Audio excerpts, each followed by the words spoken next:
그럼 계속해서 저희는 두 번째 발표 함께 하도록 하겠습니다. 두 번째 발표는 IRENA의 Ann-Kathrin Lipponer 프로그램 부책임자님께서 청정수소 교역 활성화 방안이라는 주제로 함께 해주시겠습니다. 네, 그럼 부책임자님을 무대 위로 모시겠습니다. 여러분 큰 박수로 환영해 주시길 바랍니다.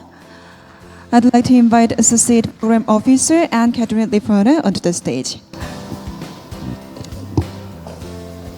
So, hello everyone.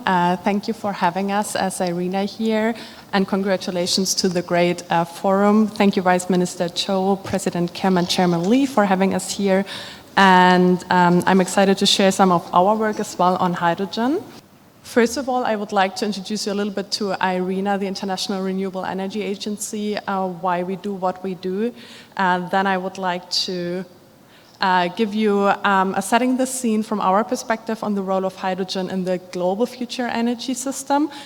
Then I'm sharing some of our results on our analysis on global trade in hydrogen and its derivatives. And I will dive a little bit into the global picture of standardization and certification as a key enabler for trade. So, IRENA is an intergovernmental organization with a near global membership. So our mandate is to promote the energy transition, and mostly we focus on renewables.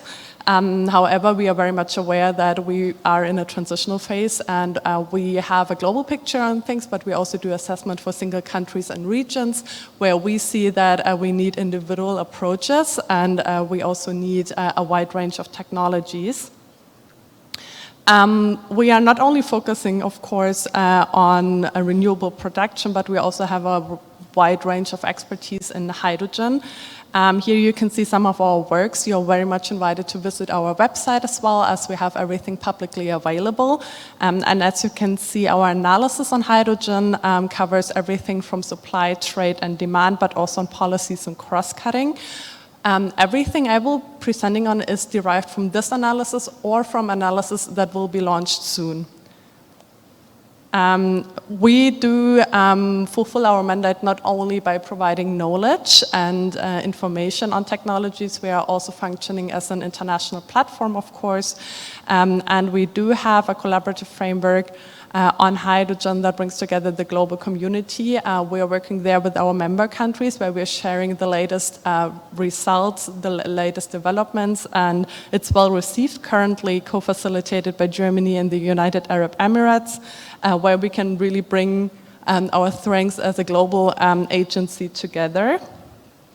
And now setting the scene for the role of hydrogen in the global future energy system. So what we do as an international renewable energy agency, we model an energy system, and we update this every year, how a global energy system needs to look like in order to be aligned with the 1.5 degree scenario, and we provide a guidance on pathways how to get there.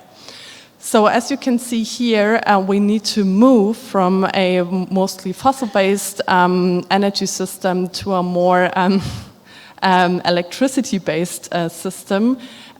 We need to be better in energy efficiency, and we need to have electricity as the major energy carrier that will account for more than half of the global final energy consumption.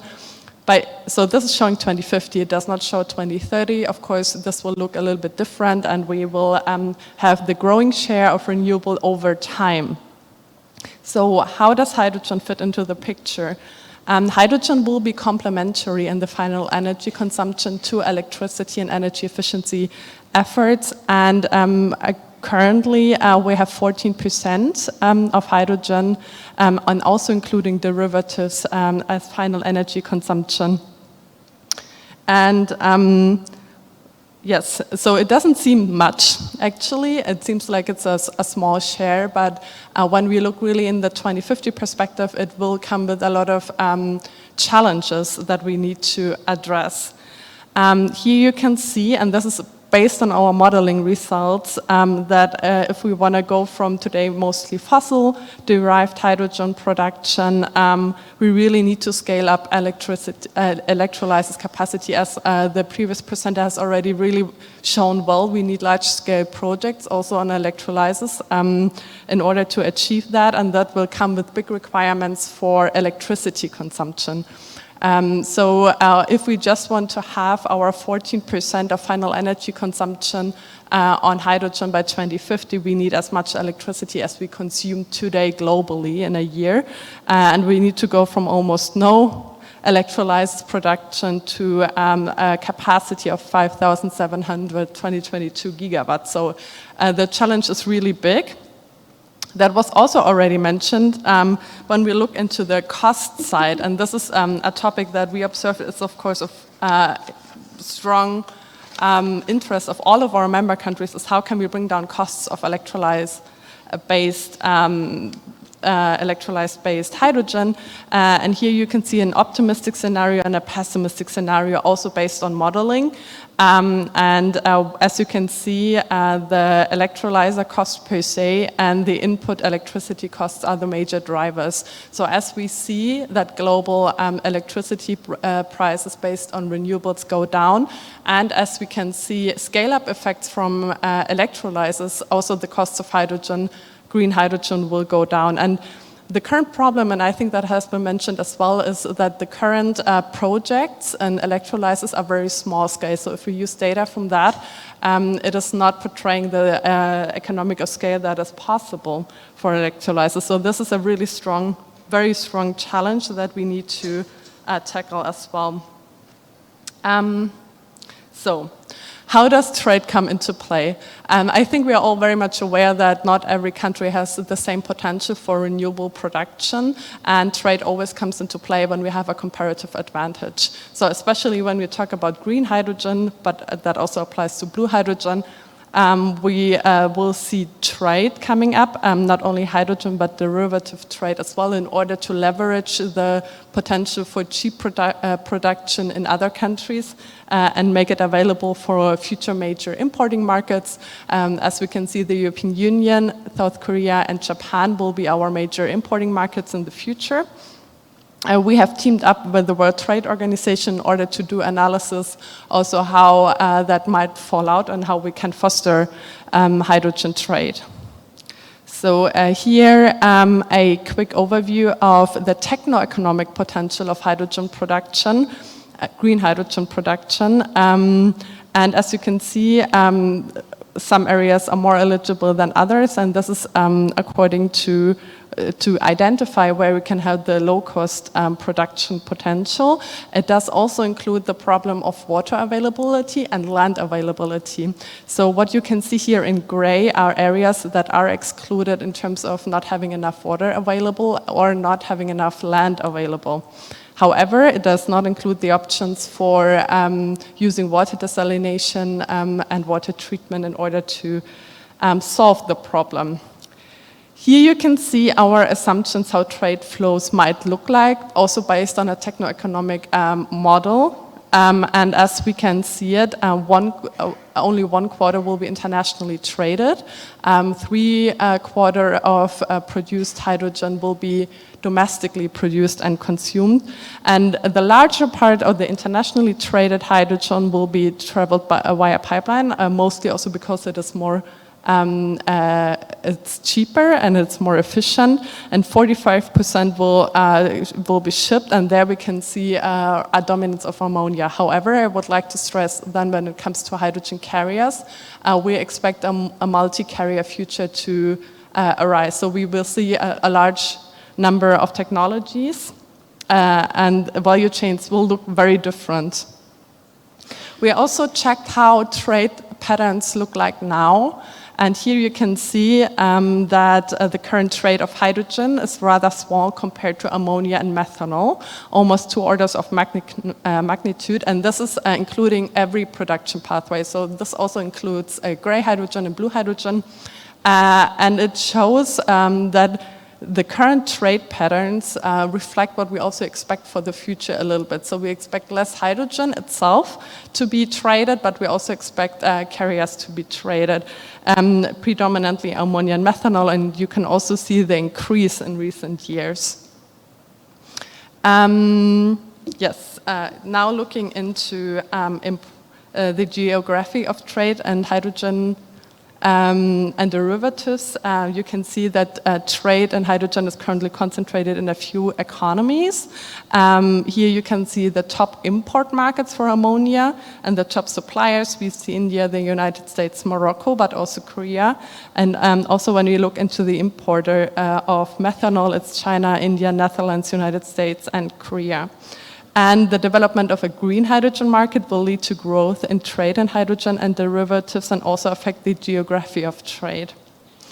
I also would like to raise attention to the fact when we speak about trade, when we speak about hydrogen trade, we do not only speak about hydrogen and derivative trade, but we also speak about trade of goods and services that go beyond the final product.